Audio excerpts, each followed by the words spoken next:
Welcome to my channel 30 days vlog சீரிஸோட டே 28 பார்க்கலாம். இன்றைக்கி morning பிரேக்ஃபாஸ்ட்டுக்கு அந்த புனுகுலு பந்து மாதிரி செஞ்சு வச்சுருந்தாங்க. ஸோ அதை ஸ்கிப் பண்ணிவிட்டு கியூக்கம்பர் வச்சு பிரேக்ஃபாஸ்ட் முடிச்சிட்டேன். அப்புறம் ஆஃப்டர்நூன் லஞ்சுக்கு என்னோடய ஃப்ரெண்டு வெளியே சாப்பிட்லான்னு சொல்லி கூப்பிட்ருந்தாங்க. ஸோ ஃபுட் டவுனுக்கு முன்னாடியே அல்லஸுன்னு சொல்லிட்டு ஒரு கடை வரும், அங்கே தான் போயிருந்தோம். First PRAN fried rice order பண்ணியிருந்தோம். ஃப்ரைட் ரைஸில் ப்ரான்ஸ் ரொம்ப கம்மியாக இருந்துச்சு அண்டு ஃப்ளேவருமே வெறும் எக் ஃப்ரைட் ரைஸ் சாப்பிட்ற மாதிரி இருந்துச்சு. எனக்கு அவ்வளோ பிடிக்கல, நான் ரொம்ப கம்மியாக தான் எடுத்துக்கிட்டேன்.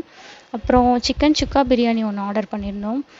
இது எனக்கு ரொம்ப பிடிச்சிருந்துச்சி. அந்த பிரியாணி ப்ளெயினாகவும் நல்லா இருந்துச்சு, அந்த சிக்கன் சுக்காவும் நல்லா இருந்துச்சு. ஸோ சேர்த்து சாப்பிடும்போது எனக்கு ரொம்ப பிடிச்சிருந்துச்சு. அப்புறம் சாப்பிட்டு முடிச்சுட்டு அது பக்கத்துலேயே கூடல் கஃபேன்னு சொல்லிட்டு ஒரு ஜூஸ் ஷாப் இருந்துச்சு. அங்கே போயிட்டு ஒரு வாட்டர்மெலன் ஜூஸ் அப்புறம் ஒரு பனானா மில்க் ஷேக் வாங்கியிருந்தோம்.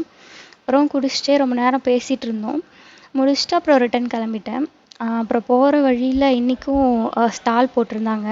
அங்கே நிறைய மினியேச்சர் ஐட்டம்ஸ் வச்சுருந்தாங்க. ஸோ அதை கொஞ்சம் நேரம் வேடிக்கை பார்த்துட்டு அப்புறம் ஆஃபீஸ் போயிட்டேன். அவ்வளோதான் கைஸ். தேங்க்ஸ் ஃபார் வாட்சிங். Do like and subscribe for more.